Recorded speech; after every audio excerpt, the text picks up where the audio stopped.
Bonjour à tous et bienvenue dans ce nouvel épisode de Vivez la Vendée. On est donc à Chavagne-en-Paillé au Collège international de Chavagne. Bonjour Ferdi. Bonjour Anaïs. Vous êtes donc le directeur de cette école. Voilà, depuis 2002. D'accord, un peu 2002, insolite ouais. cette école. Oui, un peu au milieu de nulle part, un petit îlot britannique en plein cœur du bocage vendéen. Alors quel est le concept en fait?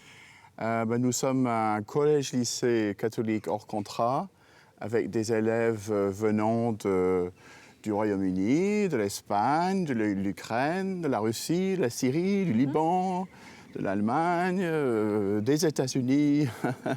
Donc un vrai melting pot.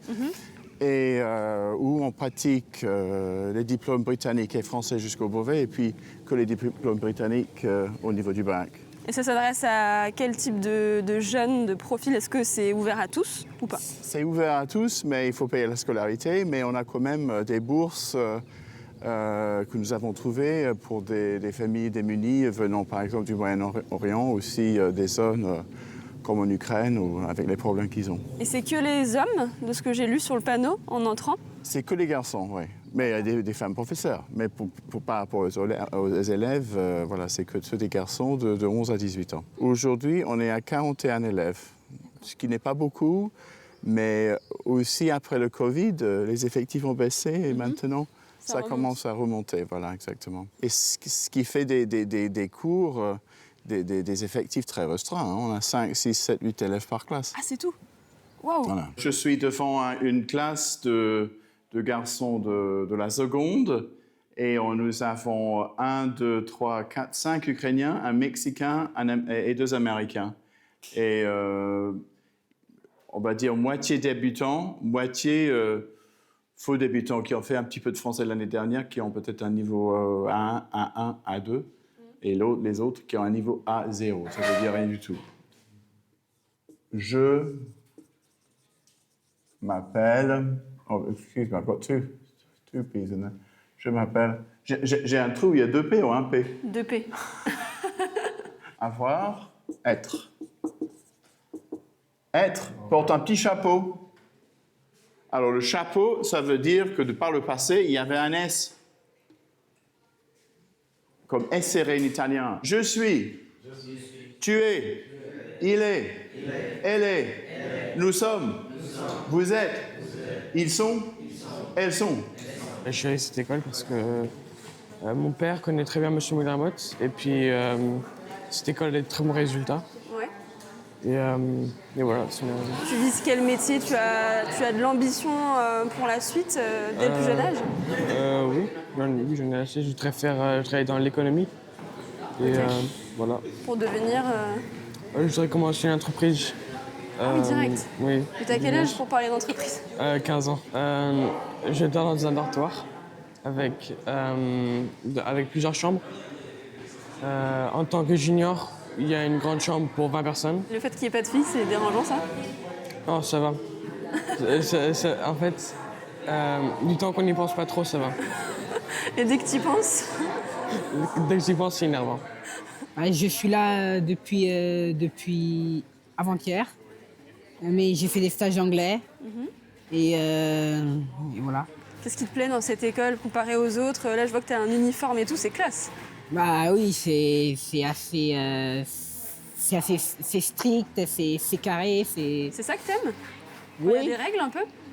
faut des règles, mais après je les respecte pas trop, mais c'est important de les avoir. C'est quoi les règles par exemple ici? Ouais, non mais je sais pas, la prière avant de manger, la prière du soir, il y a plein de...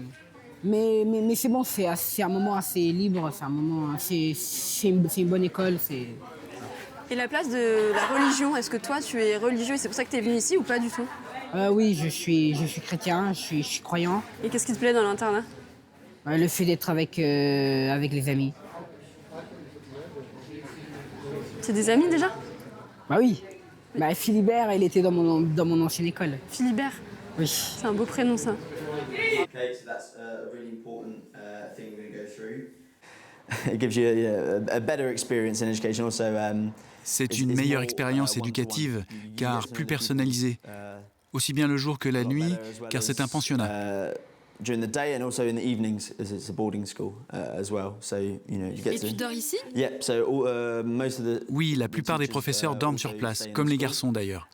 as well as the boys. So we do activities. On organise des activités en soirée. Les week-ends, on fait des voyages scolaires et on va découvrir les lieux historiques de Vendée. La Vendée a une histoire incroyable.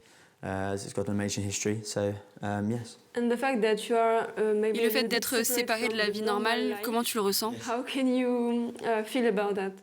I think it's very strange. C'est un peu étrange au début pour les garçons, mais après, ils s'habituent et font corps avec ce mode de vie. Le fait de ne pas avoir accès à son téléphone ni à Internet, ça fait la différence en termes d'apprentissage de la vie collective.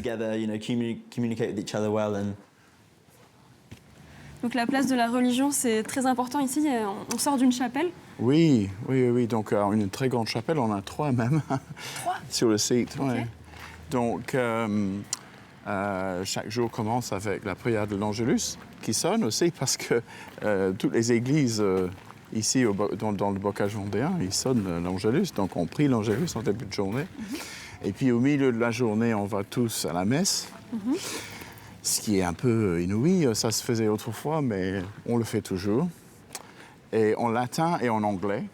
Nos élèves sont peut-être pour la plupart catholiques, mais il y a des orthodoxes. On a aussi des juifs, on a des musulmans. Mais c'est des familles qui veulent un enseignement chrétien pour leurs enfants. Alors qu'ils sont musulmans, par exemple? Culturellement musulmans peut-être, vous voyez ce que je veux dire. Donc c'est tout le package qu'ils prennent. D'accord.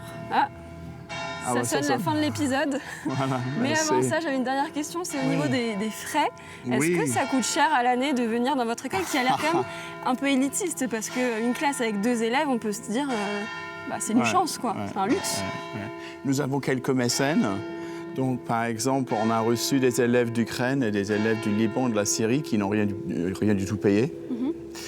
Mais en principe, la scolarité est entre 10 000 et 20 000 et quelques en fonction des âges et des classes. Donc, si vous êtes, par exemple, à la fin de votre scolarité, vous payez plus que 20 000 euros. Donc, mais ça, c'est quand même un intérêt permanent. Vous êtes là toute l'année, vous rentrez pour les vacances et tous les cours. Sachant que c'est nous qui payons les professeurs, c'est pas l'État. Nous sommes une école indépendante de l'État, quand même inspectée par l'État. On reçoit des inspections, mais on ne reçoit pas de sous. Donc, c'est les parents qui font marcher l'école. Voilà.